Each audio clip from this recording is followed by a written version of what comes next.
happening, and we're fortunate to have those, especially in the day in the Chodesh Elul before Rosh Hashanah, to have Balei Tfilis like Rav Shechter of Zunzain and Rav Gedalia, that adds so much kavon and meaning to the davening. So it starts to prepare us for Yom Noraim. And the stories done in Myra in 5-6 minutes. And the story, the Pasuk says, and the stories Hashem Elokeinu, the hidden, that which is hidden, is that's for the Rabbi Shalom. But that which is open and for public viewing is Lanu Vanenu. It's for us and for our children. Adonai Lamasu is called Dirat Zarzot, and to fulfill this entire Torah. Rashi comments that when it comes to being responsible for an individual Jew for his conduct or misconduct, when he strays from Torah mitzvahs, so that is something which the community is not held responsible for. That's Hanistoris Hashem Elokeinu. That's for an individual, when he does something individually, by Seiser in his own house, and if somebody might have picked it up or something, that he's not responsible for. The community is not responsible for that kind of.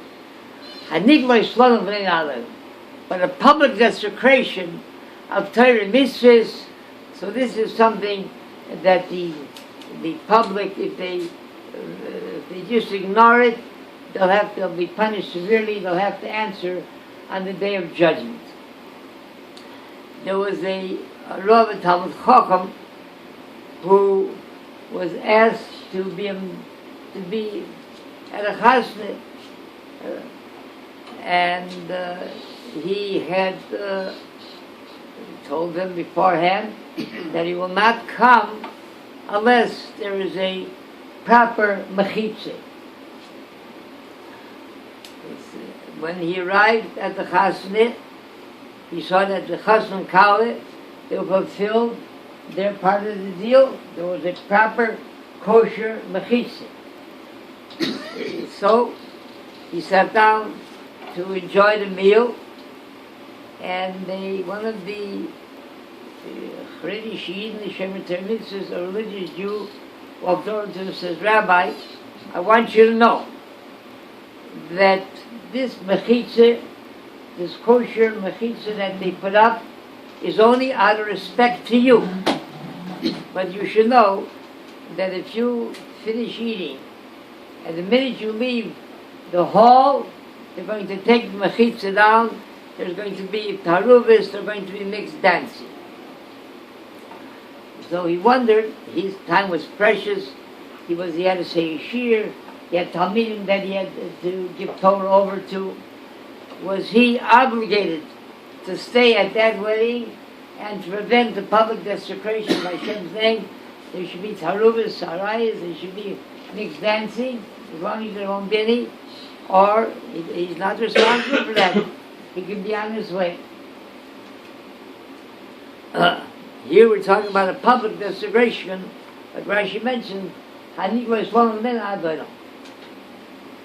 Har Sinai, the Klal Yisrael undertook mutual responsibility, to be responsible, one Jew to be responsible for another, for his conduct, observing Torah mitzvahs. The Halacha says that this applies only to those Yidden that normally practice Torah mitzvahs. But for some reason, they might have had a slight setback, a misdeed, something, infrequently. So it's an obligation to see what you can do to correct it and to stop it. But someone who habitually has suffered his connection with Klal Yisrael, he eats publicly, Machal Shabbos publicly, he eats tarfis, he's over on all the Torah mitzvahs of the Torah. Someone came to the Chassam Sofer, and he said, oh my goodness, he said, I'm such a barrier, I managed to desecrate all 613 mitzvahs, almost all in the mitzvahs of Torah. He said, almost all 613 I was able to transgress and to tread upon. So the one mitzvah wasn't over on. He said, I want to maybe fulfill that. He says, to be mabiras madas, to commit suicide, and he said, I'll have a full slate. So the Chassam said, don't do that. He said, because by doing that, you'll do a mitzvah. You'll fulfill the mitzvah, v'yarto ran mishibecha. You'll be removing the evil from our midst. So he said, don't commit suicide. So anyway, so somebody who has transgresses, he's habitual, he's addicted, he transgresses the Torah. So someone like him, the Halacha says, it does not apply, our Aravis ends right there, we don't have to get involved with him. The Gemara brings in Sukkot, the Gemara brings that someone was carrying a load in public on Shabbos. Machal Shabbos, on Shabbos openly, and then he noticed that Yehuda Anasi was coming along, so he quickly tried to hide what he was doing, that Yehuda Anasi shouldn't see him being Machal Shabbos, in the Shabbos publicly. So Yehuda Anasi said that that's not Machal Shabbos Parshas. That's not considered someone who desecrated Shabbos openly, because he has shame, and because he respects Torah mitzvah, respects me, he doesn't want us to know that he does something like this in my presence. He said that.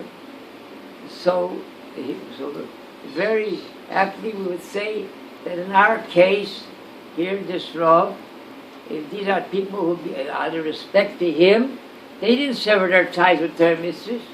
Out of respect to him, they put him in mechitza, and as long as he sits there in his presence, they won't be tarubis, there won't be mixed dancing.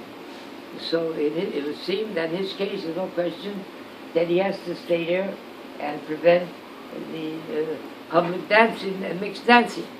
The Gemara also brings in Sukkot, brings that Abaye noticed a young man inviting a young lady to take a walk with him out into the meadows, all alone. He felt that something forbidden, something distasteful might happen. So he took out time from his learning, which was precious, and he walked alongside them. After he walked a while with them, so they separated and they went their separate ways.